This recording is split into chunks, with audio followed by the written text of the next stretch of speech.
Around 2011, Hollywood filmmakers approached the Department of Defense and the CIA asking for information about the CIA black sites.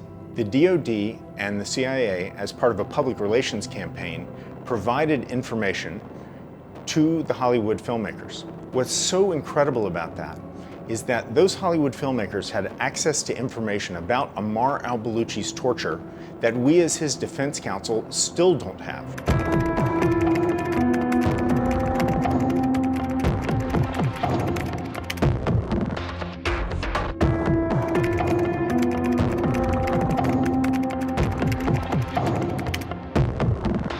The movie Zero Dark 30, which came out of that public relations campaign, features for the first 30 minutes the torture of a man in the movie called Ammar. They had such incredible detail in that movie, and I'll give you an example. One of the torturers of Ammar, who is a psychologist, wrote a book, and in that book he talks about how they conditioned the prisoners through the torture, just as if you would condition a dog to sit down while you serve its meal. One of the things that they conditioned Ammar was to stay on his prayer mat. And they talk about that in the movie. They say, if you leave that mat, I beat you, which is what they did.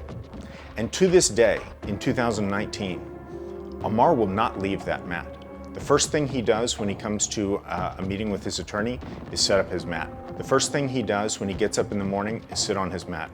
The first thing he does when he gets to court is to put his mat on the back of his chair. That conditioning is still in place to this day. And that's the kind of detail that Hollywood had access to that we never get that information from the government.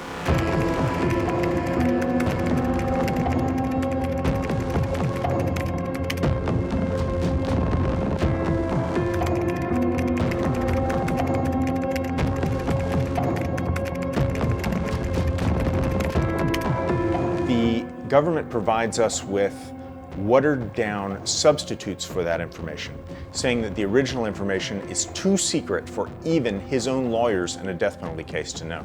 In 2013, a judge ordered that lawyers would have access to the most secret prison in the world, Camp 7 at Guantanamo Bay. I, a psychiatrist, a crime scene detective, and a photographer went to that prison, Camp 7.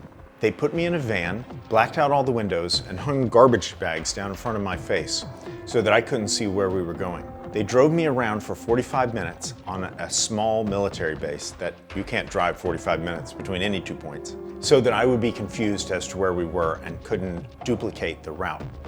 After we finished our time photographing and documenting the prison, they allowed us to sit in the cell with Ammar al Baluchi. And all the men on the tier gave up their dinner, gave it to the guards who passed it through the bean holes, the slots in the doors. Ammar took all the food, laid it out on the floor of his cell, and told us what was good to eat, what we should avoid, and how we could mix things together or put a little lemon on something to make it palatable. And there on the floor of Camp 7, we had the most secret picnic of all time. That changed everything. The human experience of being a host, Ammar providing us food and breaking bread with us, created a relationship between us that to this day has been a strong attorney-client bond.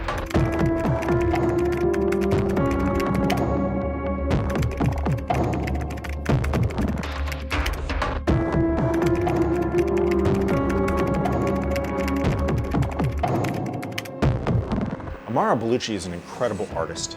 One of the ways that he occupied his time at Guantanamo Bay was by creating art.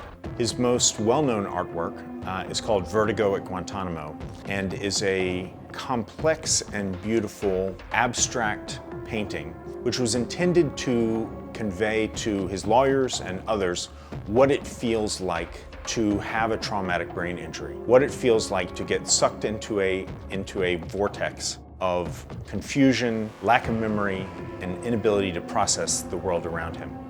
When I first met Ammar al Baluchi, I asked him, I'm a lawyer, my job is to represent your case, what do you want?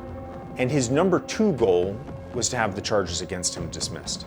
His number 1 goal was to receive treatment for his torture. And so the question comes up, why is the United States still holding these prisoners? right? 18 years after 9/11, why do we still have a Guantanamo Bay? The answer to that is really policy inertia. No one in the United States has the political will to solve the problem of Guantanamo. And so it just rolls, it just coasts from administration to administration to administration. I think that the United States policy seems to be to just wait until these men die of natural causes.